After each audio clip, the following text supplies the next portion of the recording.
Hey guys, my name is Nexus, and this is Fortune and Glory, made by DonkeyKong, June 8th, 2001. This mission is surprisingly short, and has almost no sense of scale, so with that in mind, on with the mission. Okay guys, here's normal, normal, and normal.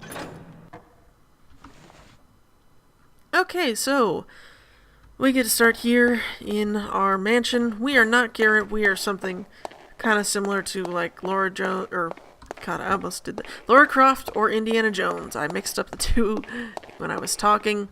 There's really not much to this. There's a few little jokes. Nothing really special. The scale is ridiculously off. And, well, what we gotta do right now is find our time machine. We have a hot tub downstairs, but it is not a hot tub time machine. Something you may not realize on first glance, because who the heck would check all this way into the library of a gigantic room? Well, it's a fake bookcase. So, this is our time machine. I'm not going to check the rest here. And please note, this is a one-way time machine. We do not get to come back, and we do not have an objective to come back either. So, please take note, these books are going to be kind of silly.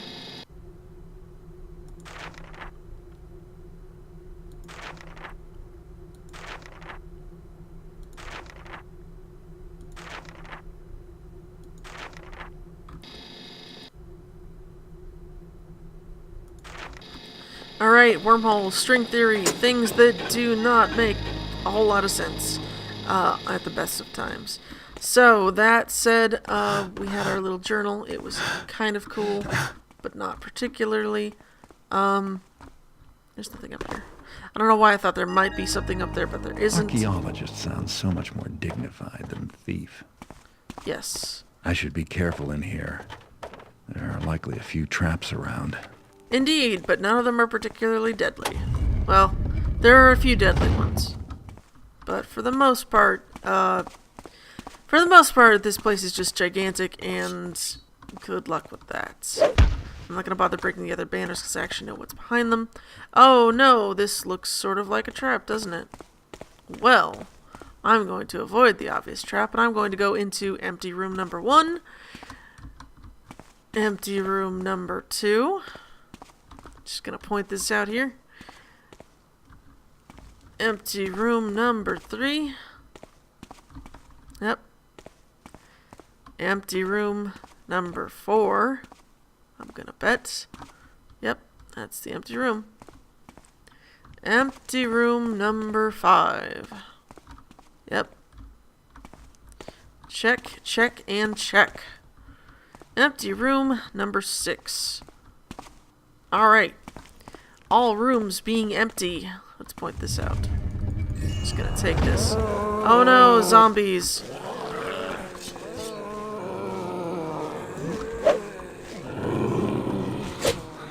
Oops, I keep missing. Very bad at swordplay today, apparently.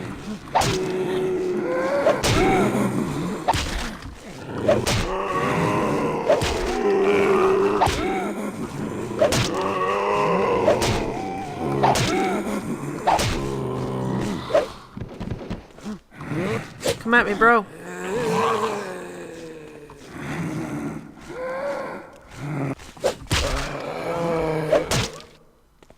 Alright. Now that we have that taken care of, just wanted to point out all those empty rooms before I actually triggered it. I know that this is the secret. Thank you. It's a proximity kind of thing. It's not even like... That's right, I gotta open this. Excuse me. Sword. Thank you. Alright, problem solved. Can't go back in there though, not really. So all those rooms are empty. It's meant to sort of get you to not really consider what you're doing and just go straight for the loot. Nothing too weird there, really. So, we have a trap here which I have yet to figure out how to actually trigger. There's nothing up there. There's no reason why I would want it to happen. It doesn't trigger on the way out, doesn't trigger on the way in, kind of thing. So anyway, let's just go down here. Oh look, a weighted thing, and spider sounds, and just gonna take this. So, just to point this out, There's actually, like, no thing in here. There's no... Might be something to frob, but I have yet to find it. I believe one of these is not, like, it's pass-throughable. Nope, okay, guess not.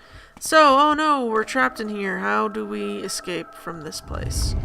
Well, you have enough time to get out, so... That's what we're gonna do. So we're just gonna walk right on out. And we're not able to walk right back in, though, so keep that in mind.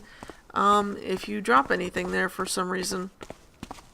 That said, I don't think there's anything in this room. There's a lot of empty rooms in this, so I'm gonna be honest. After a certain point, you probably just aren't gonna be, like, really, really focusing on things. There are buttons in places which either don't make sense or, like, are completely random. And that's something that's just not a very good design, I'm gonna be honest. Usually when you're making a game, you want to make it so that your player has some idea that maybe there's some reason why I should be pressing up against this wall or that wall, or maybe I should hang around in this room for a little bit.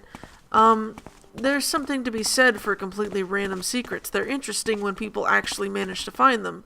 The problem is, if that requires looking at the game code and your game isn't particularly successful, it's not going to, I forget what it was, but someone had to look at, like, the game code of Pac-Man or something, and after, like, 20 years found some code that had been hidden for all that time, and Pac-Man's really popular, so it worked out. But you know what?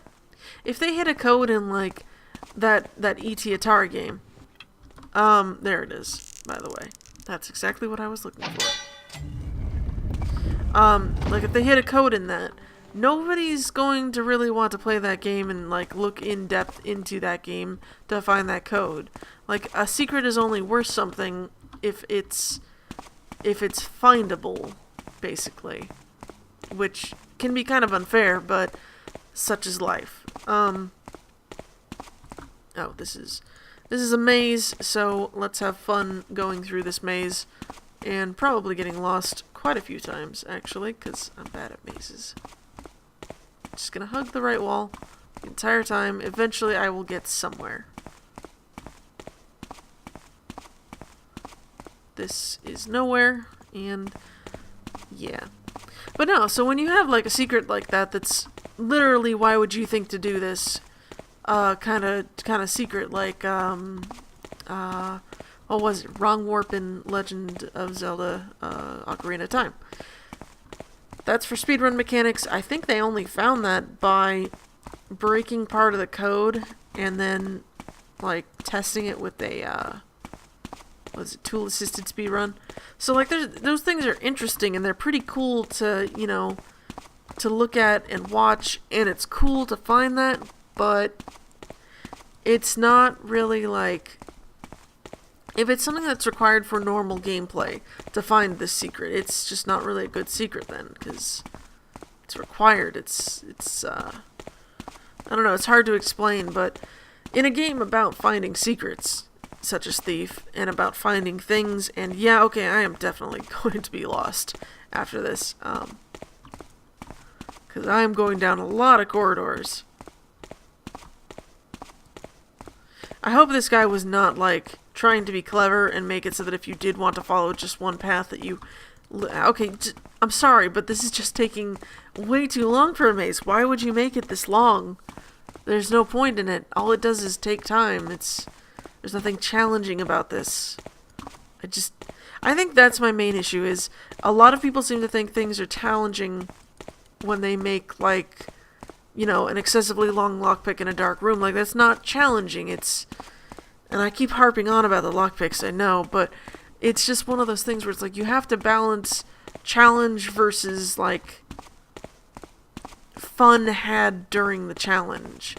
If the challenge isn't fun, then it might as well not have been challenging. Like Dark Souls is a whole game. Some people find that challenging, and some people are like, oh no, it's just all about timing, so it's easy as heck. And it really just depends who you talk to. Dark Souls is actually really a lot about timing, but it also is about paying attention to your surroundings, too. So some people complain about the artificial difficulty of that. And artificial difficulty is something that's hard to really quantify. This looks like a dangerous area. I didn't expect this. Artificial difficulty would be something like, you know, a long lockpick in a dark room. There is no actual difficulty to... Oh, treasure room.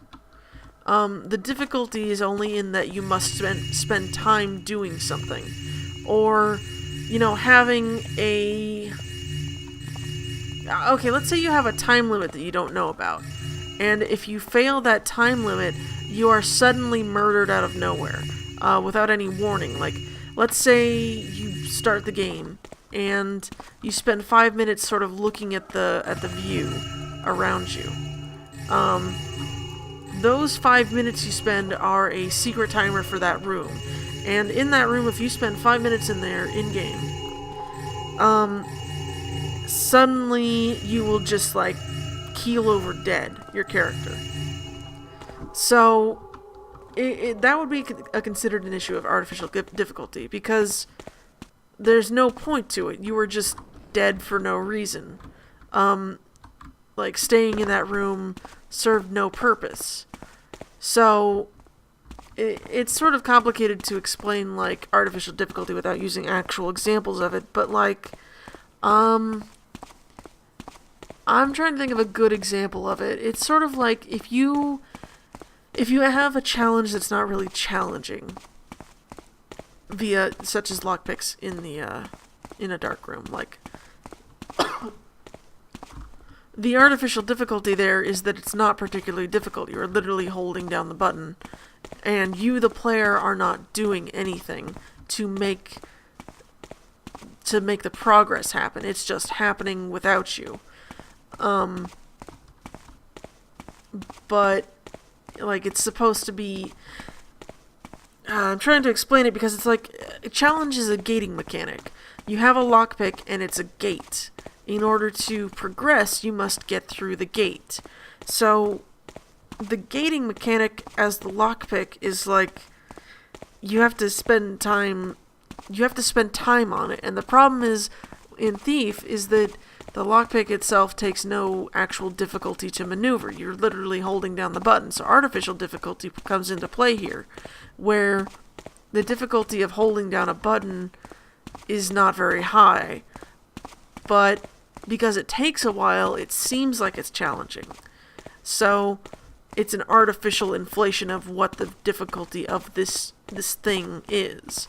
So the challenge is unlocking the door, but when you have nothing around you preventing you from unlocking the door other than holding down the button, it's an artificial difficulty, essentially. And I mean, there's more to it than that, of course, but that would probably be the best example I have in Thief of that. And in the original missions, there really aren't too many areas where we see lockpicks in areas where we're not going to get caught. It's pretty much always in an area where you are about to immediately get caught if you spend more than, like, a second trying to unlock this, and the lockpick takes 3 seconds. It's just one of those things. Okay, well, now that I'm out of here, I can stop talking about so many different things. Oh, another good example, grinding in RPGs and things is sort of an example of artificial difficulty. The mechanic in this instance is you need to have a certain amount of power in order to pass this area. So, for example, the monsters are level 50 in this area. If you are level 10, you're going to have to work significantly harder to do it. So, of course, nobody in their right mind that's not trying to speedrun is going to go through this area with a level 10 party or creature or whatever game you're playing. Let's say you're playing Pokemon, because Pokemon has this issue too. In order to pass the gym leader has a certain level of Pokemon. By the way, there's a secret trap thing there. In order to pass this area, you need to have... Better watch my step around here. Let's say Surf. It's a hidden machine. If you've ever played Pokemon, you would know that Pokemon have different abilities, and in order to pass certain kinds of terrain, you use your Pokemon's abilities.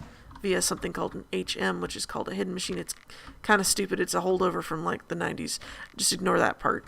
Basically, in order to cross water, you need a Pokemon which can swim. In order to swim, your Pokemon needs essentially a license to do so, which you get by proving to gym leaders that you are tough enough to, survive in the wilderness. That would be pretty much the most story option I could explain for that kind of thing. Jeez, I didn't save. Okay. So, let's say you go through, because these are kids, going through wildernesses and challenging themselves. And the problem with that, of course, is kids might get hurt if they go through areas that are too tough for them. So, that's annoying.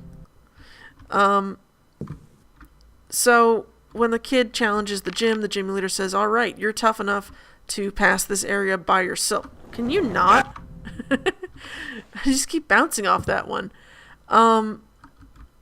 Because presumably if you're not able to charter a boat or, there's no boats running in this area, you need to make sure that you're able to pass through a wilderness area safely, given the danger of all the creatures around. So they want to make sure that you can do this by yourself because in the context of the game, there's no boats available at this time. So if you want to pass, you're going to need to have a Pokemon which can swim and also be cleared by the gym leader to swim, basically.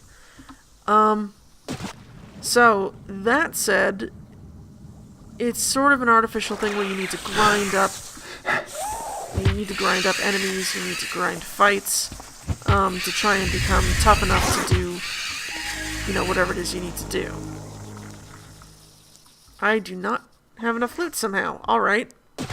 Well, you know what? Screw that, because I know for a fact there's only 2,500 in this entire pyramid for some reason. The issue at hand, of course, I'll mention this because it's mentioned in the review, there is 685 loot that does not exist. So, that leaves us with an even 2,500 to get, and that is it. You cannot get more than that, and that's it. So I must have missed a nugget of gold somewhere. So, let's talk about this review. The review has been made by Eric de Avignon, also known as Anarchic Fox. He gave this 4 bronze hammers, which is a 4 out of 10. Pros, novel and interesting settings. Cons, exploring and solving puzzles are difficult enough that you probably need spoilers to complete the level. The gameplay is completely non-stealthy. Bottom line, nice locales, inadequate gameplay. The starting house may be worth checking out for a few strange sights. So, to explain that part, there is a TV in Garrett's mansion. Well, not Garrett, pseudo Garrett. There's a TV in his mansion, and it plays Jeopardy theme, and it has the Jeopardy stuff on it. There's a toilet, which makes flushing noises, and there's pictures of cars on the walls in the garage. There is a garage, for one. So, there's really nothing to this mission. The scale is completely out of line. This is just not how buildings are built. It would require a lot more pillars if it was going to be supporting the roof and things like that. So, that said, this mission was fairly empty, and this is a complaint in the review as well. Gameplay, which he said in the breakdown, was a 2, because most of the usual aspects of Thief gameplay were irrelevant to this level. But those that remain, the exploration and puzzle solving, are frustrating and insufficiently rewarding. So, the one room which I just fired rope arrows into, it looks like stone. It's hard to see the platform on the other side. Originally, when I first played this, I thought it was a hidden invisible floor type of deal. It's not. The button on the ceiling, hard to see, hard to find. The bookcase itself at the very beginning is something a lot of people get stuck on because who's going to check that specific side of the bookcase? Obviously, after a while, you'd check it, but it just takes too long to be rewarding. This is why I say artificial difficulty. Oh, you wouldn't expect to check this spot because who in their right mind would put something in this spot is kind of an issue that some missions have. There is a diamond in this sewer grate which happens to be behind a wall which you can climb over, and there looks like there's nothing there from the top of the wall, but only once you go in there and start rooting around can you find it. It's an issue, and I personally don't like that kind of finding things. I like the clever way of finding things. A note that says, oh, I hid it in my secret safe. A different note that says, oh man, that guy goes to that room sure a lot, doesn't he? That kind of thing is interesting. It's fun. It's challenging because it requires some thought and logic processes. But things that are just hidden, like, oh, I'm gonna root around in their sofa for loose change type of thing. That's where it gets a little bit silly. So that said, this has been Fortune and Glory. I'm Nexus, and I forgot to mention that 6 out of 10, 49 votes. Very interesting on the circle. That said, I will see you guys next time.